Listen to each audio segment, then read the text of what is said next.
Hello, প্রত্যয়ের অন্নপ্রাশনের গল্প। চলে যাচ্ছি সকাল সকাল আমরা শপিং করতে। বৌদি এসেছে, দেখছি পাঞ্জাবি।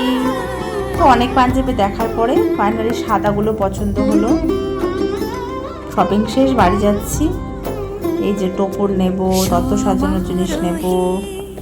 টোপরটা খুব সুন্দর হয়েছে, ছোটোখাটো একটা টোপর নিয়েছি। নিয়ে ফিরলাম বাড়িতে। পিকুকে চুল কাটাতে গেলাম। চুলগুলো খুব বড় বড় হয়েছিল, ভাইয়ের অন্নপ্রাশন বলে কথা। এই যে টোটো করে আমরা স্টেশন যাচ্ছি। ট্রেন এখনো আসেনি, দাঁড়িয়ে আছি আমরা সবাই মিলে। যা ফাইনালি ট্রেন এসে গেছে। ছেলে তো ঘুম পেয়ে গেছে। ট্রেনে উঠে বড় ছেলের জ্বালাতন সব এই যে চলে আসার পর পরের দিন সকালবেলা, এটা হচ্ছে ট্রেনের শট। ছোটখাটো করে করা হয়েছিল অনুষ্ঠানটা, বড় করে না, পরিবার নিয়ে আর কি। 60-70 জন লোক ছিল। এখন আমি যাব যেখানে রান্না হবে সেখানে তেল সিঁদুর দিতে। এটা রিচুয়াল, সেটা দিতে হয় রান্না করার আগে। সকালবেলা উঠে স্নান টান করে আগে আমি এই কাজটা সেরে দিয়েছি, কারণ রাঁধুনিরা এসে গেছিলো রান্না করার জন্য। এই কাজটা সেরে গিয়ে আমরা দুজনকে খাওয়াতে শুরু করলাম। বোন সাজালো, তারপরে তত্ত্বটা সাজালাম আমি নিজে হাতে সমস্ত কিছু নিয়ে। আর এদিকে হাজব্যান্ড চলে গেছে এখানে চেয়ারগুলোকে সাজাতে, দুটো হেল্পার আছে। সাজিয়েছি, পিকু তো এখান থেকে নড়বেই না। এই যে সবাই সারাদা স্নান করছে। বাড়িতে এলে পরে সবাই এই ব্যাপারটা খুব এনজয় করে। ক্যামেরাম্যানরাও চলে এসছে সব। আমরা পুরো রেডি, এখন একটু জল ভরতে যেতে হবে। বরণ ডালা সাজানো হয়েছে। এই যে বেরোলাম, বেশি দূর যায়নি, কাছ থেকে একটুখানি ঘুরে ফিরে এসেছি, যেহেতু বাজনা টাজনা ছিল না, তো সেই জন্য একটুখানি ঘুরতে হয়। আমাদের পুকুরে জল ভরেছি, এই পাশ দিয়ে ঘুরে এই পাশ দিয়ে এসে আমরা পুকুরে জলটা ভরে এসেছি। আর যা মেঘ করেছিল না জানি কি হয়।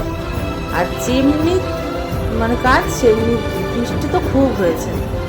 এই যে ক্যামেরাম্যানরা এসেছে, পুকুরের জলের যা হাল, প্রচুর পানায় পুরো ভরে গেছে। এই যে প্রত্যেকে দাঁড়িয়ে আছে। কি মেঘ দেখুন আকাশে, প্রচন্ড মেঘ করেছিল আর গরম ছিল প্রচন্ড। পুকুরে জল নেমন্তন্ন করতে হয়, বুক হাটকে নেমন্তন্ন করতে হয়। ক্যামেরাম্যানের পোজ আর শেষ হচ্ছে না, এমন পোজ তেমন পোজ। এই যে ড্রোনে শট হচ্ছে, ড্রোনটা নেওয়ার জন্য আমার ছেলে যা কেঁদেছিল। ফাইনালি এখন হলুদ বাটা হবে। ক্যামেরাম্যান এদেরকে যা হাসিয়েছে, বলছে কারো মুখে হাসি নেই কেন। হলুদ বাটাটা হয়ে গেল, এবার পোজ দেখো, ওটা হলুদের পোজ। সবাই মনে মতন করে হলুদ মাখিয়েছে। দেখো দেখো খুশি, কি খুশি। তো গরমও ছিল প্রচন্ড, এত গরম। এই গায়ে হলুদটা দিতে দিতে প্রায় 3টে বেজে গেছিল। ছেলে ঘুমিয়ে গেছিল, আসলে ঘুম থেকে উঠেছে তারপরে কি ওকে এটা করা হয়েছে, না হলে তো হচ্ছিল না। বেলুন নিয়ে খেলবে। স্নান শেষে যা একটা বৃষ্টি হয়েছে, তার আগের মেঘটা দেখাচ্ছে আমাদের পুকুরের একটা সিন। দেখুন মেঘটা দেখুন আকাশে, এত মেঘ করেছে। তারপরে যা বৃষ্টি হলো, আমরা দুপুরে খেতেই দিতে পারিনি বাচ্চাকে সেই খাবার। এই যে রাতে কারেন্ট চলে গেছিল, কারেন্ট আসার পরে এগুলো মোটামুটি 8টার পরে শুরু হয়েছে। দুই মামাতে মিলে একটু ভাত দিয়ে দিল, ছেলে খেয়েও নিয়েছে, টক টক ঝালও লেগেছে।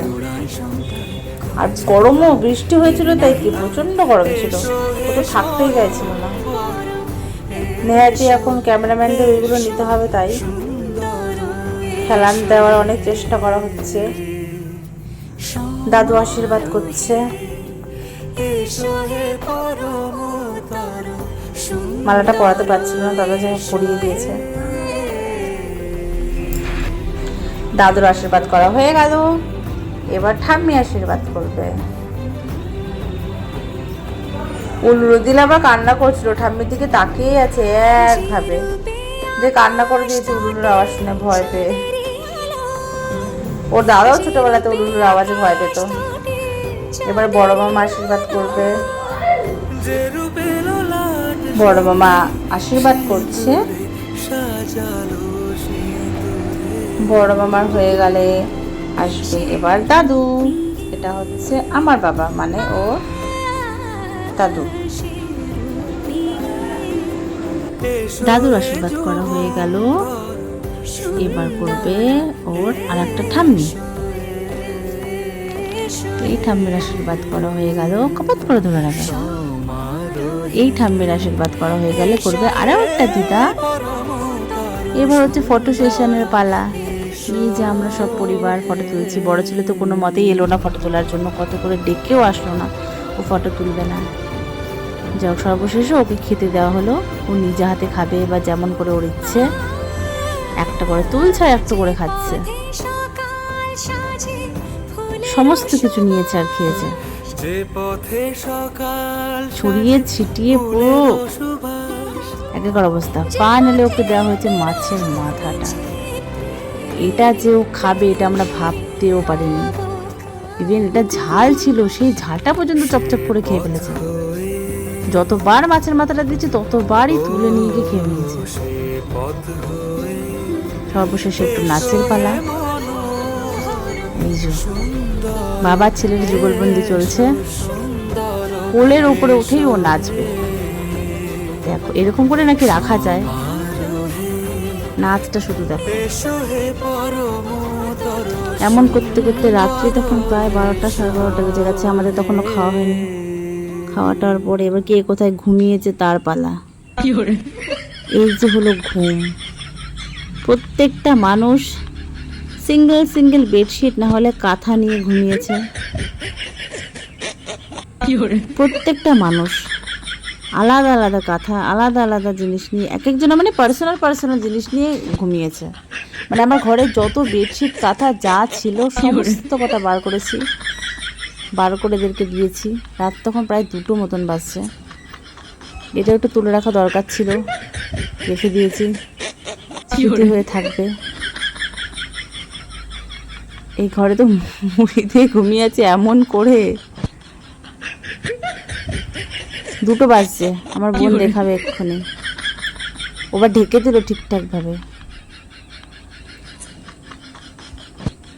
রক্ষা ছিল, বৃষ্টি হয়েছে তাই অত গরম ছিল না, না হলে মে মাসের 9 তারিখ ছিল মানে ডেটটা, এত গরম। ওকে কেউ কিছু দেয়নি বলে ও একটু বিদ্রুপ করছে। আর এখন ঘড়িতে দেখাবে কটা বাজে। কেউ ঘুমানোর নামই নিচ্ছে না, আমি তো ভিডিও করছি। এই যে একটু আয়নাতে দেখা গেল আমার বড়দাদার ঘুমটা ভেঙে গেল। ও এখন দেখাবে কটা বাজে।